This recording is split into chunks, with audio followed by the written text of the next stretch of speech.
Salam, salam sejahtera untuk kita semua. Bapak, Ibu, saudara-saudara yang dikasihi oleh Tuhan. Pada saat ini, kita akan meringkaskan pelajaran kita sepanjang minggu ini dengan judul Perjanjian Kekal. Sebelumnya, mari kita berdoa. Bapa di sorga, kiranya ringkasan pelajaran ini menuntun kami untuk mengerti akan firman Tuhan, khususnya dalam kitab Ulangan yang kami pelajari dengan topik perjanjian kekal pada minggu ini. Terima kasih, dalam nama Yesus kami berdoa. Amin. Nah, kita sudah tiba di pelajaran kita yang ketiga dengan judul perjanjian kekal. Nah, sebenarnya pelajaran ini sudah dipelajari pada pelajaran sebelumnya, triwulan sebelumnya, namun kembali diulangi di dalam pelajaran ini karena memang Ulangan itu adalah kitab yang kembali mengulang pengalaman-pengalaman bangsa Israel di masa yang lalu. Nah, mari kita lihat pelajaran kita pada minggu ini. Di ayat hafalannya di Kejadian 17 ayat 7 dikatakan, Aku akan mengadakan perjanjian antara aku dan engkau serta keturunanmu turun-temurun, menjadi perjanjian kekal supaya aku menjadi Allahmu dan keturunanmu, dan Allah keturunanmu. Jadi Tuhan membuat perjanjian kepada umatnya, dan perjanjian itu kekal. Artinya bukan bersifat temporary, tetapi bersifat kekal. Nah, kita perlu melihat pelajaran kita sepanjang minggu ini bahwa semuanya diawali dengan dosa yang masuk ke dunia ini. Kemudian Allah berkomitmen untuk menyelamatkan manusia. Dia membuat rencana keselamatan, dan kemudian rencana itu sudah dicanangkan sebelum dunia dijadikan di 1 Petrus 1 ayat 20. Nah, karena itulah perjanjian Allah itu mencakup semua manusia sepanjang zaman. Tetapi dia memilih bangsa tertentu, yaitu bangsa Israel, sebagai penjaga perjanjiannya. Ya. Nah, di dalam kitab Ulangan kita bisa melihat rincian daripada syarat-syarat perjanjian itu. Ya, pada saat tertentu, maka dikenal itu sebagai kitab perjanjian. Ya. Jadi kitab Ulangan disebut sebagai kitab perjanjian. Nah, di dalam topik ini paling tidak ada 5 yang dibahas, yaitu dasar dari perjanjian, bangsa perjanjian, kitab perjanjian, komitmen terhadap perjanjian, dan gambaran perjanjian. Nah, sekarang kita lihat dasar dari perjanjian itu, ya. Kita bisa baca dalam Kejadian 15 ayat 6 kepada Abraham, ya, yang menantikan janji itu, dia katakan, lalu percayalah Abraham kepada Tuhan, maka Tuhan memperhitungkan hal itu kepadanya sebagai kebenaran.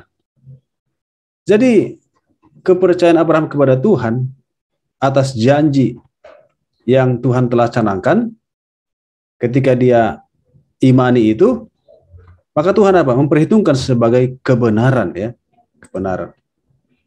Nah, maka perjanjian kekal itu dibangun di atas 3 pilar itu, ya. Pertama adalah pilar kasih karunia.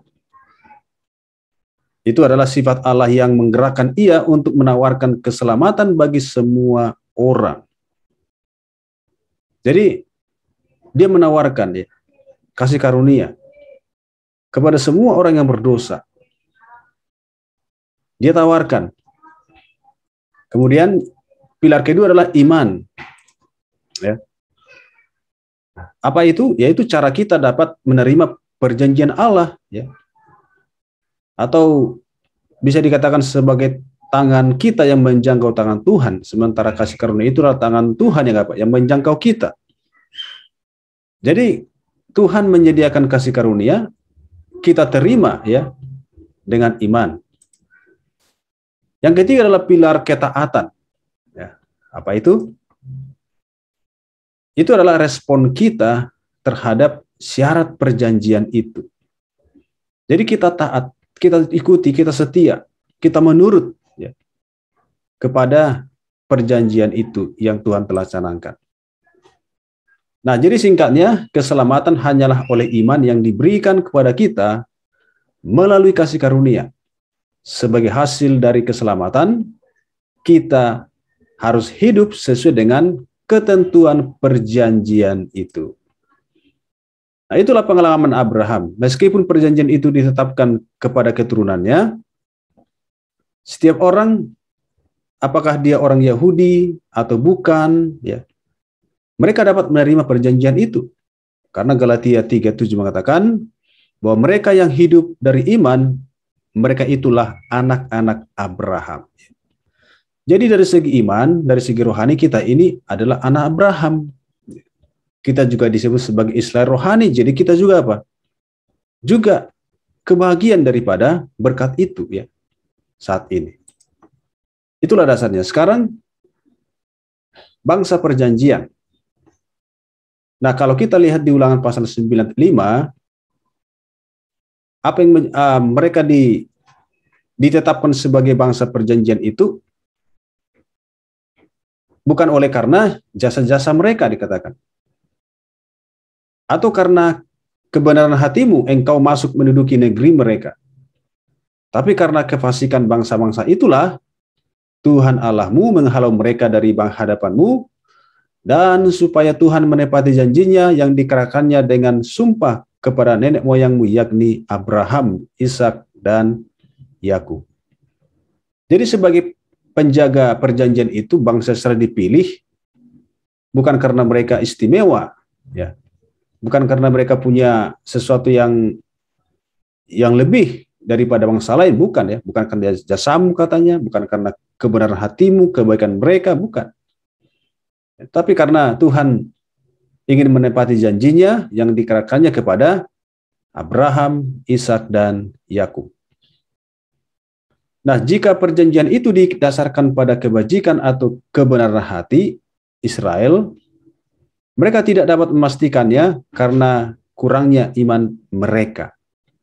Jadi intinya perjanjian itu bukan didasarkan kepada kebenaran mereka, ya, bukan.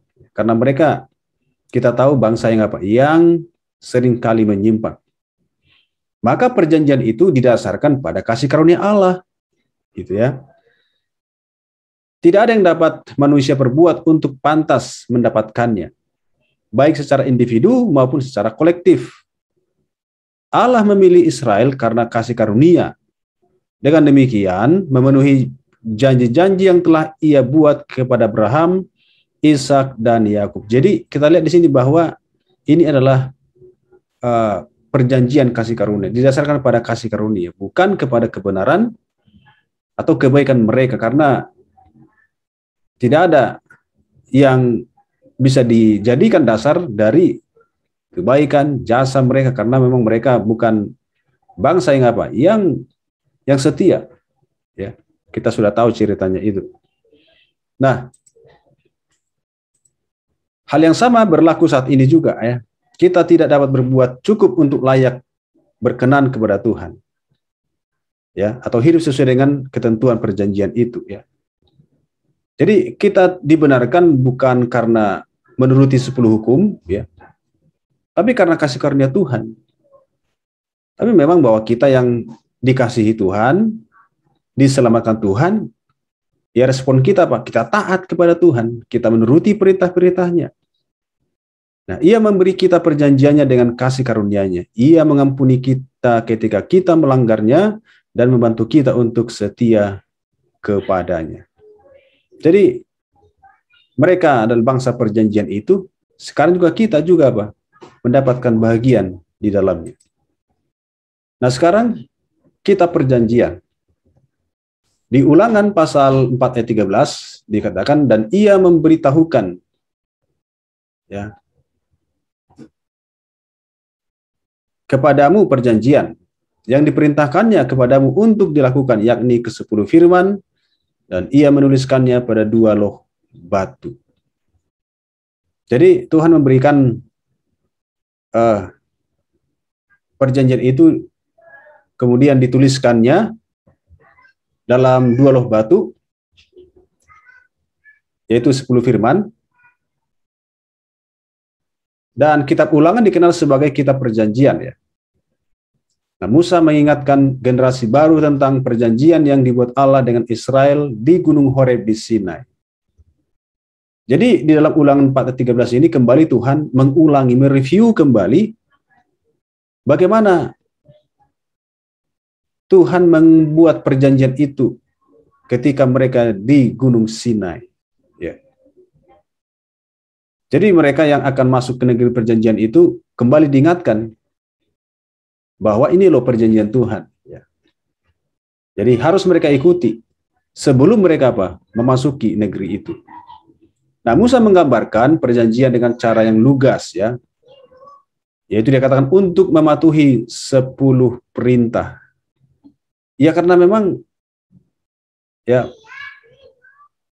perjanjian itu kan harus ditaati, dituruti, ya. Supaya perjanjian itu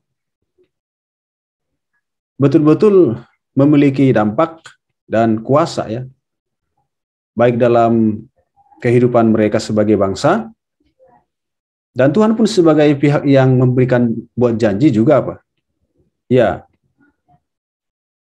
dia merasa sukacita, senang umat-umatnya menuruti perjanjian.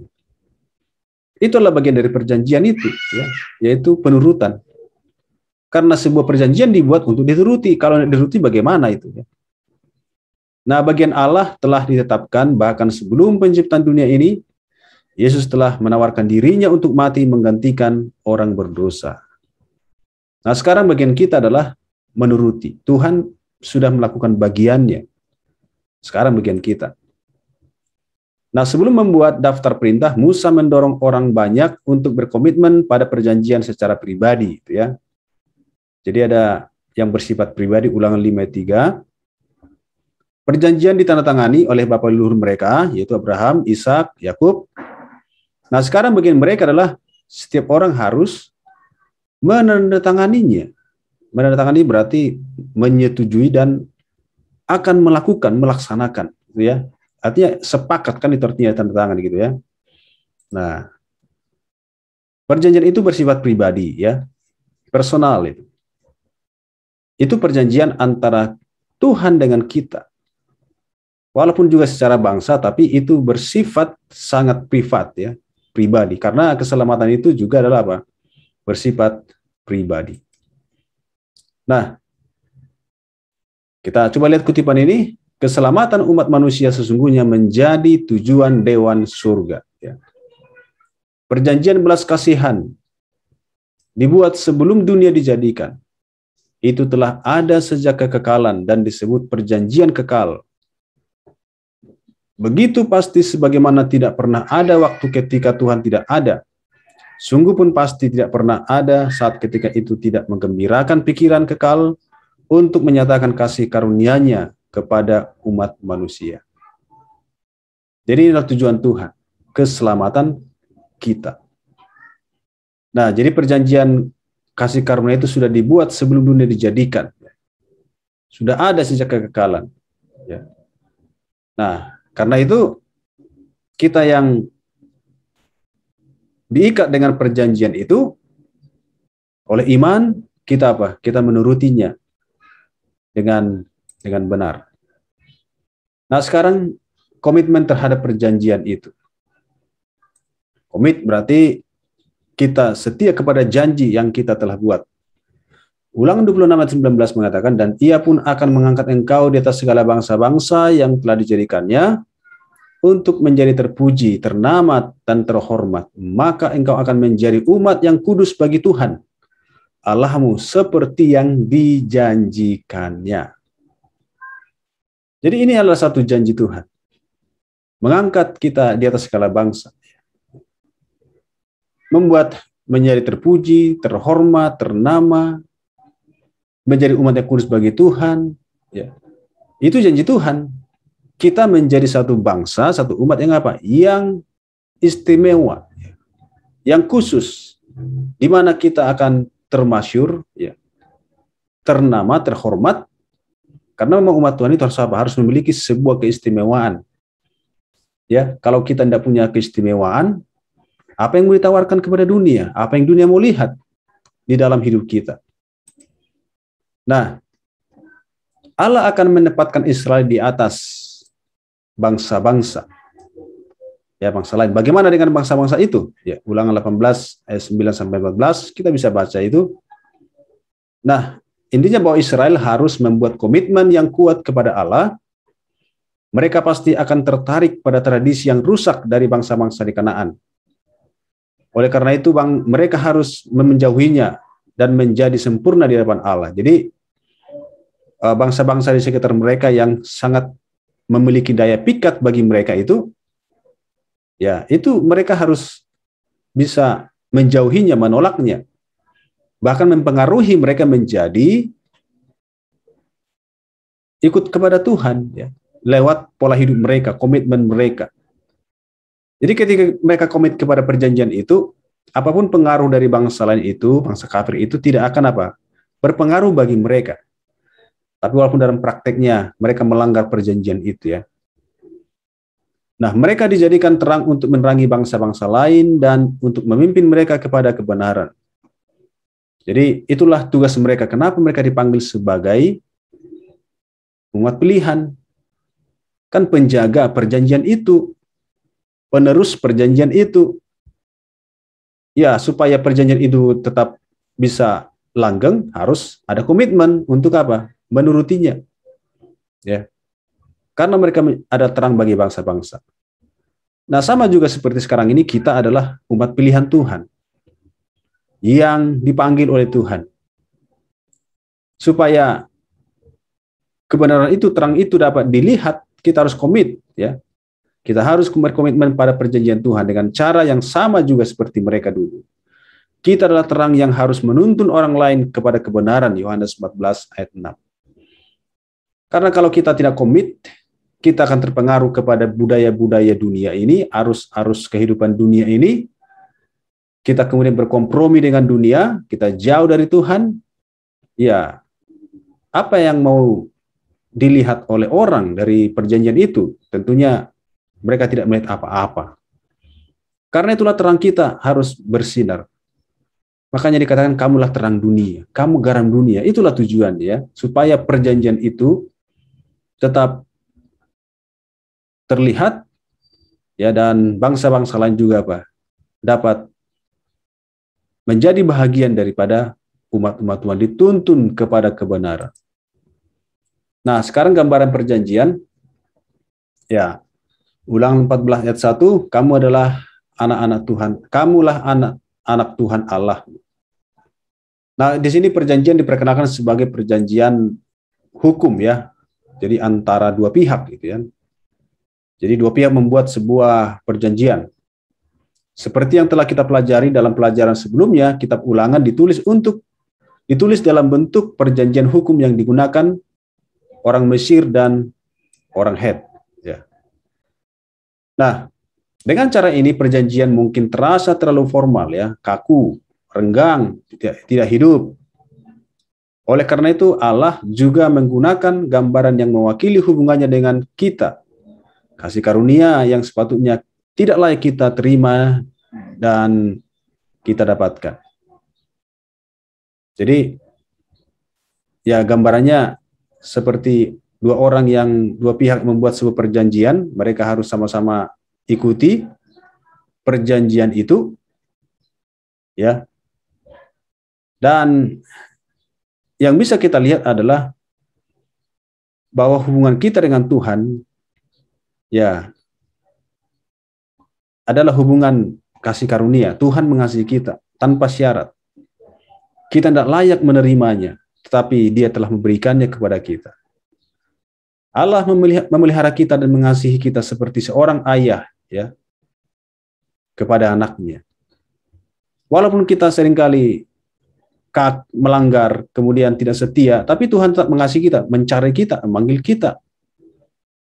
Karena apa? Perjanjian tadi itu yang kita sudah buat bersama Tuhan. Nah, dari pihak Tuhan setia. Tuhan itu setia dengan perjanjiannya. Dari pihak kita yang sering tidak setia. Nah, karena itulah kita mesti melihat kesetiaan Tuhan itu menjadi cerminan kita juga untuk apa? Sama-sama mematuhi perjanjian itu, supaya kita menjadi berkat bagi bangsa-bangsa. Ia membebaskan kita dari pelaburan besi, ya. Ulangan 4:20. Kita adalah bagiannya, tempat warisannya. Ini gambaran-gambaran, ya, bagaimana kita diibaratkan seperti pelaburan besi, ya. Juga tempat warisannya. Wah, begitu kita sangat apa? Sangat spesial di dalam perjanjian antara kita dengan Tuhan. Nah, Kutipan dikatakan kita sendiri berhutang segala sesuatu kepada kasih karunia Allah yang cuma-cuma. Karunia dalam perjanjian menahbiskan pengangkatan kita. Karunia dalam juru selamat memungkinkan penebusan kita, kelahiran kembali dan pengangkatan kita kepada hak waris bersama Kristus. Biarlah karunia ini juga dinyatakan kepada orang lain.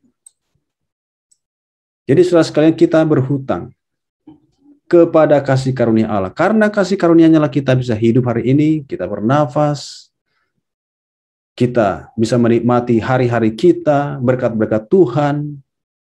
Ya karena itu, karena kasih karunia Tuhan. Nah, jadi inilah berkat-berkat yang telah kita terima. Dan biarlah katanya kasih karunia itu juga dinyatakan kepada orang lain, tentunya lewat apa? Diri kita sebagai anak-anak perjanjian itu. Nah, jadi semoga ringkasan pelajaran ini menolong kita. Kita sudah melihat bagaimana perjanjian kekal Allah yang pada akhirnya kita sebagai pihak yang mengikat perjanjian itu, perjanjian kasih karunia Tuhan, ya mari kita hidup di dalam ketaatan kepada siapa? Kepada Tuhan.